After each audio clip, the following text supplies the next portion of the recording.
ladies and gentlemen, it's really great to welcome all of you here. It's been a few years since it was like this. So very welcome to Nobel Forum and for the announcement of this year's Nobel Prize in Physiology or Medicine. My name is Thomas Perlman. I'm the Secretary of the Nobel Assembly. I will first read the announcement in Swedish, followed by English, and we will then present the background to the prize and then open up for questions. Nobelförsamlingen vid Karolinska institutet har idag beslutat att Nobelpriset i fysiologi eller medicin år 2022 ska tilldelas Svante Pääbo för hans upptäckter rörande utdöda homoniners arvsmassa och människans evolution. The Nobel Assembly at Karolinska Institutet has today decided to award the 2022 Nobel Prize in Physiology or Medicine to Svante Pääbo for his discoveries concerning the genomes of extinct hominins and human evolution. Here he is, the laureate. Svante Pääbo was born here in Stockholm, in Sweden, in 1955.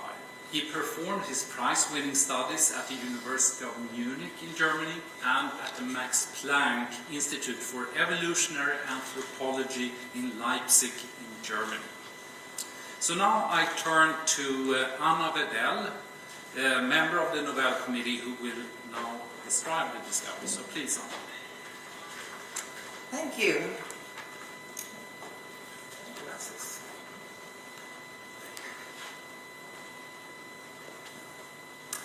This year's Nobel Prize concerns human evolution. Humanity has always been intrigued by its origins. Where do we come from? And how are we related to those who came before us? What makes us different from hominins that went extinct?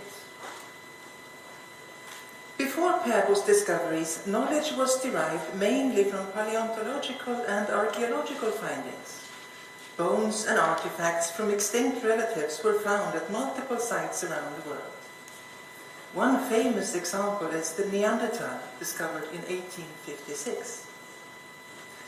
Many questions, however, could not be answered by analysis of ancient bones and artifacts alone.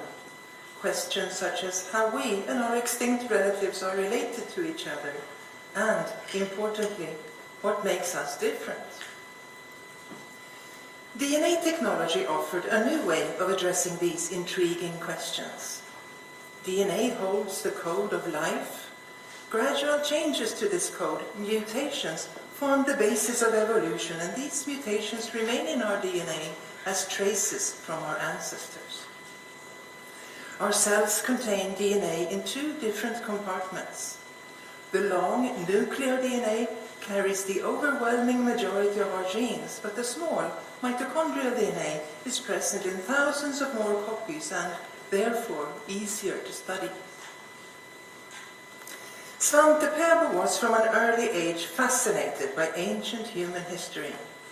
While using DNA technology for his doctoral studies in immunology, he also attempted, as a side project, to use these modern tools for studies of ancient human remains. He soon realized that this is extremely challenging since ancient DNA is damaged by chemical modifications.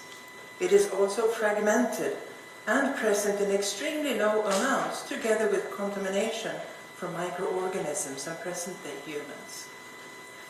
Svante Pääbo therefore embarked on a long series of rigorous technological developments that lasted over 3 decades. He performed much of this work on extinct animal species, but his goal was a seemingly impossible task. He aimed for our closest relative, the Neanderthal, that went extinct around 30,000 years ago. After setting new experimental standards in this challenging area, Pääbo first set out to retrieve and analyze Neanderthal mitochondrial DNA. he obtained a bone from the Neanderthal type specimen that had been discovered in 1856. From a small piece of this bone, he managed to extract and sequence mitochondrial DNA. He compared his new sequence to present-day humans and to chimpanzees and found that the new sequence was different from both of them. This was an important milestone. Pääbo had proved that it is possible to retrieve and sequence DNA from 40,000-year-old bones. Mitochondrial DNA, however, contains very limited information, and Pääbo's ultimate goal was to sequence the 3 billion base pair Neanderthal nuclear genome, which would allow in-depth analysis and comparisons across multiple genomic regions. The human reference genome had been sequenced in a huge international collaborative effort, and the chimpanzee reference genome sequence was also available.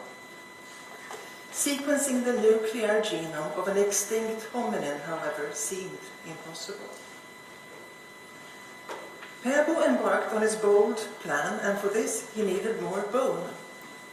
Thanks to his strong international networks, he managed to obtain 3 bone specimens from Vindia Cave in Croatia, together with additional material from Germany, Russia, and Spain.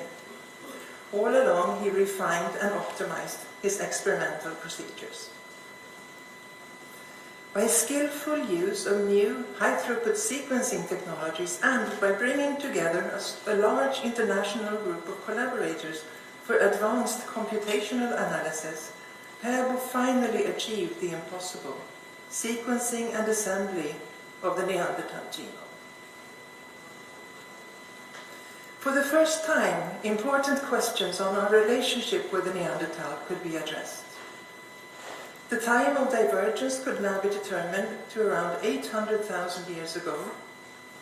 Pääbo and his team also surprisingly found that gene flow had occurred from Neanderthals to Homo sapiens, demonstrating that they had children together during periods of coexistence. Importantly, comparisons could now also be made to search for differences between Neanderthals and Homo sapiens, differences that may underlie features that are unique to all humans living today. Pääbo's team also retrieved DNA from a minute finger bone found in the Denisova cave in the Altai Mountains in southern Siberia. Again, they started by analyzing mitochondrial DNA, and to their surprise, the sequence was different from both present-day humans and from Neanderthals. Pääbo had discovered a completely new hominin entirely by analyzing and comparing genome sequences. This was a sensational discovery. The new hominin was given the name Denisova. Pääbo's team next analyzed the nuclear Denisova genome sequence, enabling important investigations. Neanderthals and Denisovans were shown to be sister groups, diverging from each other around 600,000 years ago. They further found evidence of gene flow from Denisova into Melanesian Homo sapiens, indicating that mixing had occurred. Svante Pääbo's groundbreaking discoveries have provided important new knowledge regarding our evolutionary history. Neanderthals and Denisovans lived in different parts of Europe and Asia for hundreds of thousands of years and adapted to these environments, while Homo sapiens evolved and lived in Africa. By mixing with them after migrating out of Africa, Homo sapiens picked up sequences that improved their chances to survive in their new environments. We now know that present-day humans in Europe and Asia can carry 1 to 2% of Neanderthal sequences, and that Asian and Southeast Asian populations carry an additional up to 6% Denisova sequences. Examples include a gene variant that improves living at high altitude in Tibetans, and sequences that affect how our immune system responds to different infections. No extinct hominin DNA has yet been sequenced from Africa, since conditions for preserving archaic DNA are poor in tropical climates. Thanks to new advanced computational methods, it has still been possible to find indications of gene flow from as yet unknown archaic hominins into Homo sapiens on the African continent. Through his persistent and innovative work, this year's Nobel laureate established a new scientific discipline, Paleogenomics. This area is now expanding dramatically. After the discoveries cited here, Paabo went on to generate genome sequences from many additional Neanderthal and Denisova individuals. In parallel, genome sequences from ancient Homo sapiens have also accumulated from different time points and different geographic locations by research groups around the world. By using Svante Pääbo's archaic genome sequences for comparative studies, important lessons are being learned regarding our evolutionary history, including how we spread across our planet. Svante Pääbo's groundbreaking discoveries allow us to address one of the most fundamental questions of all. What makes us unique? Like us, Neanderthals had big brains, they lived in groups, and they used tools, but these changed very little during hundreds of thousands of years until the Neanderthals, for unclear reasons, disappeared. Homo sapiens, on the other hand, rapidly developed complex cultures, figurative art, and advanced innovations. They crossed open waters and they spread to all parts of our planet. The basis for this dramatic development must lie in genetic changes that occurred after we separated from Neanderthals and Denisovans not so long ago. By providing genome sequences from our closest extinct relatives, Svante Pääbo has provided a novel, much more recent reference point for studies of who we are and where we came from. Thanks to his seminal discoveries, genetic variants that are shared among all now living humans but absent in Neanderthals and Denisovans have been identified. The list of such genetic variants is not very long. Understanding their functional implications is a focus of intense research by Svante Pääbo himself, but also by other scientists. Thank you.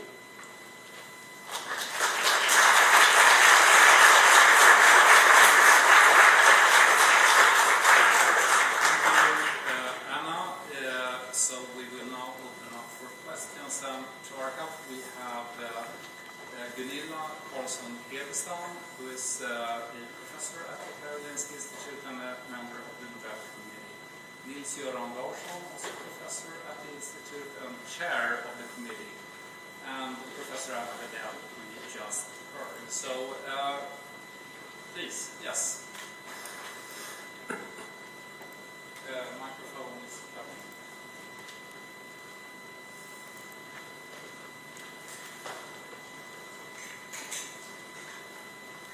David Keating from the Associated Press. I understand you have been able to contact this year's winner. Can you tell us a little bit about his reaction when he heard that he won this prize, and what he maybe, or what you believe this award can mean for future developments in this area? Yes, I did reach him on the phone. This year he was situated in Leipzig, so he was not in bed. So it was easy to reach him. He was overwhelmed, he was speechless, very happy, and asked if he could tell everyone, and asked if he could tell his wife, and I said that was okay. He was incredibly thrilled about this award. I think I'll pass on the question about what this prize might mean. I'll give it to Gunilla here. Could you respond to that?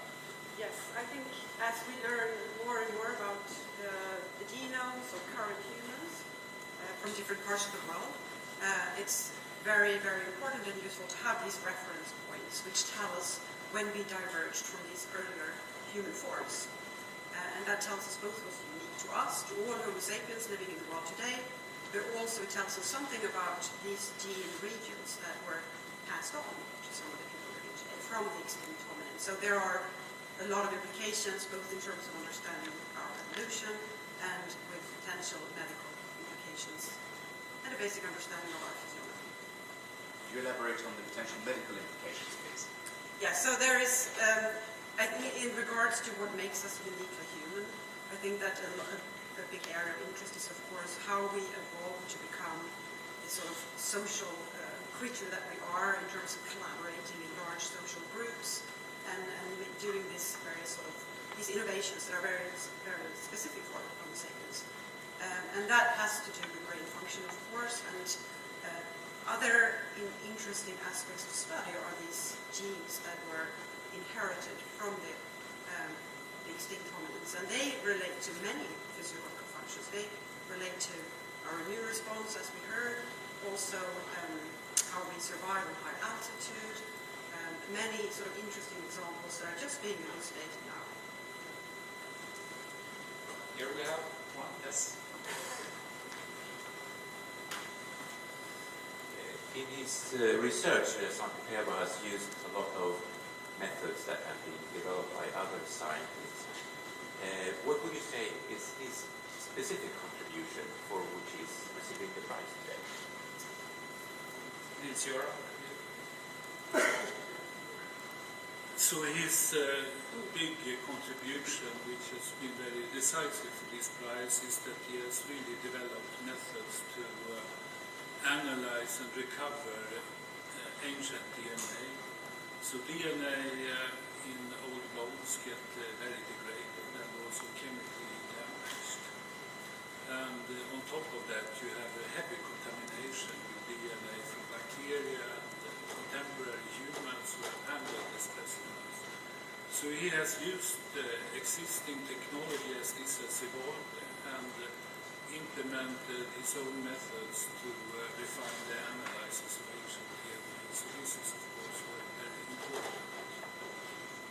Could you be even more specific where he's not refining but actually finding something really new? Yeah, I mean, I think it was certainly considered to be impossible to recover DNA from 40,000 years old bones, and you may also remember that there was a lot of erroneous papers actually describing recovery of DNA from dinosaurs and old insects in amber and so forth. And he really has worked very, very stringently with clean rooms. He has demanded that or required that experiments should be reproducible in independent laboratories. And he has also devised bioinformatic and chemical tricks to be able to analyze ancient DNA.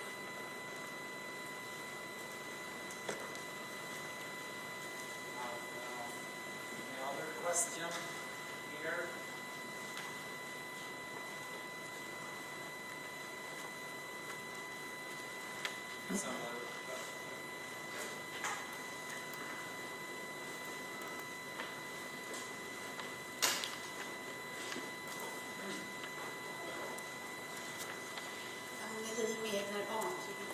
I think it's interesting, these differences when it comes to medical issues, and I wonder if you could be a little bit more specific when it comes to this immune response. I've heard that those genes carry some disadvantage when it comes to immune response and maybe some other diseases as well.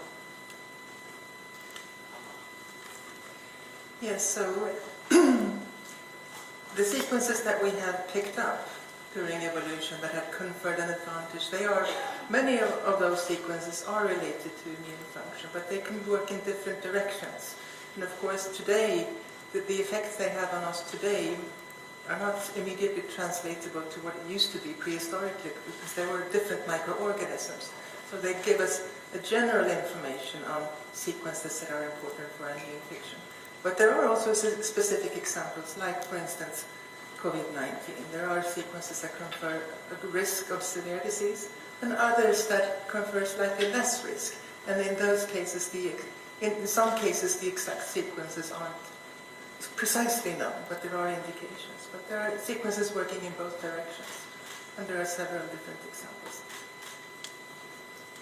I know there are many who wants to get to the interviews after this press conference, but I'll still ask if there is anyone else. Here's a question, one more question here.